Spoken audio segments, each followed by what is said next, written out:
Hi guys, welcome back to Sahasra vlogs.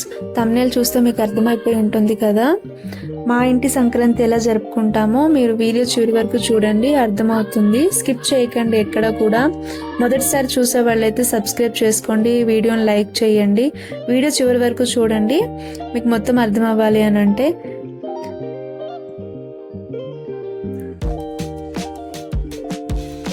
మేము ఇక్కడైతే compulsory గుమ్మడి అప్పాలు చేసుకోవాలి. ఎందుకనంటే ఇవి మ్యాండేటరీ అన్నట్టు, ఇవి కంపల్సరీ చేసుకోవాలి. గుమ్మడికాయ అప్పాలు, గుమ్మడికాయని కోసుకొని కొంచెం వాటర్ పోసుకొని ఇందులో కొంచెం బెల్లం ఇంకా వరిపిండి వేసి మంచిగా ముద్దలాగా స్మాష్ చేసుకోవాలి. గుమ్మడికాయ ముక్కలతో సహా ఇట్లా అప్పాల్లా చేసుకొని ఆయిల్లో డీప్ ఫ్రై చేసుకోవాలన్నమాట. మా అత్తయ్య నేనే తంటాలే పడ్డాం దీంతో. ఇలా మనకి ఏవైతే కొత్త బట్టలు ఉంటాయో మా సైడ్ కొత్త బట్టలు ఎన్ని ఉంటే అన్ని, ఇంట్లో ఎంతమంది ఉంటే అంతమంది. పెద్దలకైతే పంచలు, తెల్ల పంచ తీసుకోవాలి, ఒక నార్మల్ పంచి, గడ్లు పంచి తీసుకోవాలి. ఇవన్నీ ఒక మూట కట్టి కొత్త బట్టలు అన్నిటికి పసుపు రాసి మూట కట్టి అవి దేవుడి ఇంట్లో పెడతాం అన్నట్టు. దేవుడి మూల పెద్దలకి బట్టలు చూపిస్తాం కదా, సో అలా అన్నమాట.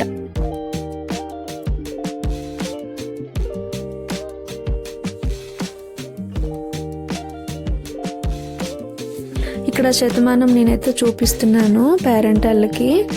అవి కొంతమంది చూపిస్తారు, కొంతమంది చూపించుకోరు, వాళ్ళ ఆనవాయితీ ప్రకారంగా అనమాట.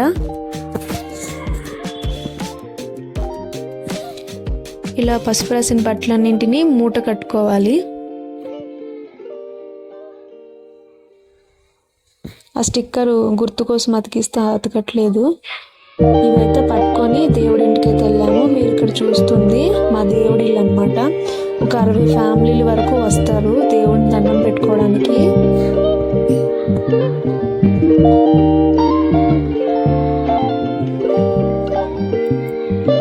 మనస్ఫూర్తిగా దండం అయితే పెట్టుకున్నాం మేము. ఎందుకంటే దీనికోసం చాలా దూరం నుండే వస్తారు, సంవత్సరానికి ఒక్కసారి కదా, కంపల్సరీ దేవుడిని దర్శనం చేసుకోవడానికి అయితే వస్తారు.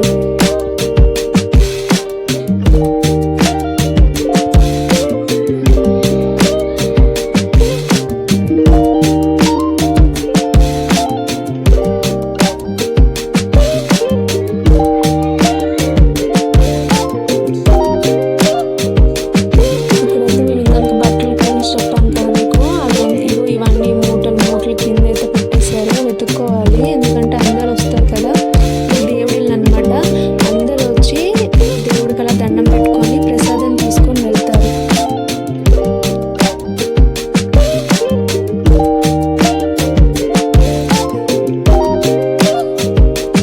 అందరికీ సంక్రాంతి శుభాకాంక్షలు from Sahasra vlogs. Thank you for watching.